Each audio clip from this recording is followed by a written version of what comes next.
মানবতা বিরোধী অপরাধে আন্তর্জাতিক অপরাধ দমন ট্রাইব্যুনালে শেখ হাসিনা ও আসাদুজ্জামান খান কামালের মৃত্যুদণ্ডের আদেশ হয়েছে। এই রায়ের ফলে গত বছরের জুলাই আগস্টে যে আমাদের দেশে যে গণ অভ্যুত্থানের সময় যে হত্যাযজ্ঞ হয়েছিল, সেই বিচারের পথটা খুলল। এখন প্রশ্ন হচ্ছে, যাদের বিরুদ্ধে আজ রায়টি হলো, তারা এখন তো ভারতে পালিয়ে বেড়াচ্ছে, তাদেরকে ফেরার পথটা কি? অর্থাৎ আমরা কি ভারত থেকে শেখ হাসিনা এবং আসাদুজ্জামানকে দেশে এনে বিচার কার্যকরের ব্যবস্থা নিতে পারবো? 2013 সালে ভারতের সাথে বাংলাদেশের একটি বন্দি বিনিময়ের চুক্তি স্বাক্ষর হয়েছিল। ওই চুক্তিটার লক্ষ্যই ছিল যে কোনো অপরাধী অপরাধ করে পার্শ্ববর্তী দেশে পালিয়ে থাকলে তাকে ফেরত নিয়ে আসা। এবং 2016 সালে ওই চুক্তি একটি ধারা সংশোধন হয়েছিল, যেখানে বলা হয়েছিল যে যাকে ফেরত চাওয়া হবে তাকে ফেরত চাইতে কোনো নথিপত্র ওই দেশে পাঠাতে হবে না, শুধুমাত্র আদালতের গ্রেপ্তারি পরোয়ানাটা পাঠালেই তারা ফেরত দিতে কোনো দেশ বাধ্য থাকতে পারে। কিন্তু শেখ হাসিনার ক্ষেত্রে কি হবে? শেখ হাসিনাকে কি ভারত আমাদের কাছে ফেরত দিবে? গত 5ই আগস্ট যখন শেখ হাসিনা ক্ষমতা ছেড়ে ভারতে চলে যান, তারপর থেকে তিনি সেখানেই অবস্থান করছেন এবং এর মধ্যে অন্তর্বর্তী সরকারের পক্ষ থেকে শেখ হাসিনাকে ফেরত চাওয়া হয়েছিল, কিন্তু ভারত তাতে সাড়া দেয়নি। এখন সব সাজা হয়ে গেছে। এখন কি ভারতের কাছে যদি আমরা শেখ হাসিনাকে ফেরত চাই, তবে কি ভারত ফেরত দিবে?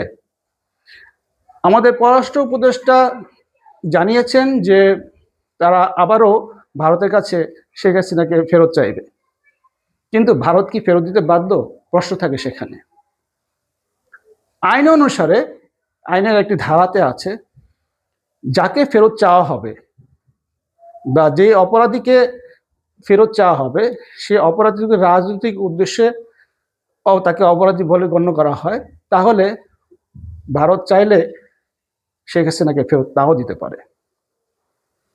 অর্থাৎ রাজনৈতিক কারণে যদি তাকে ফেরত চাওয়া হয়, তাকে ফেরত দিতে বাধ্য থাকবে না বাংলাদেশ এবং ভারতের কোনো দেশই। সেক্ষেত্রে শেখ হাসিনাকেও ভারত চাইলে ফেরত না দিতে পারে।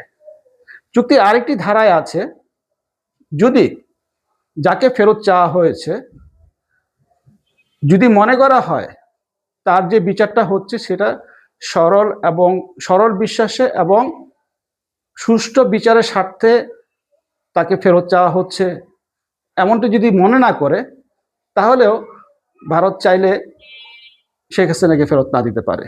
অর্থাৎ ভারত যদি মনে করে শেখ হাসিনার যে বিচার প্রক্রিয়াটা চলছে সেটা সঠিকভাবে হচ্ছে না, তাহলে ভারত শেখ হাসিনাকে ফেরত নাও দিতে পারে। যার ফলে আমরা এখন যেটা দেখতে পাচ্ছি যে বাংলাদেশ শেখ হাসিনাকে এবং আসাদুজ্জামান খান কামালকে ফেরত চাইতেই পারে, তবে তাদেরকে ফেরত দেওয়ার সম্পূর্ণ সিদ্ধান্তটা আসলে ভারতের কাছ থেকে আসতে হবে এবং আমাদের কূটনৈতিক প্রচেষ্টার উপর আসবে। রায়ের ঘোষণার পর ভারত একটা বিবৃতি দিয়েছেন।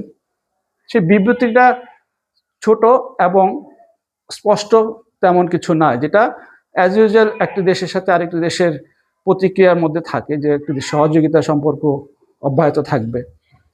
সহযোগিতা সম্পর্ক তো ভাই অব্যাহত থাকবে, কিন্তু শেখ হাসিনার প্রসঙ্গটা আসলে তাদের অবস্থানটা কি হবে সে বিষয়ে এই প্রতিক্রিয়ায় তেমন কিছু নেই। ফলে আমাদের এখনই আমরা বলতে পারছি না যে রায় হওয়ার পরেও শেখ হাসিনাকে এবং আসাদুজ্জামান খান কামালকে দেশে ফিরিয়ে এনে বিচারে কার্যকর করার জন্য ব্যবস্থা গ্রহণ করতে পারবো কিনা।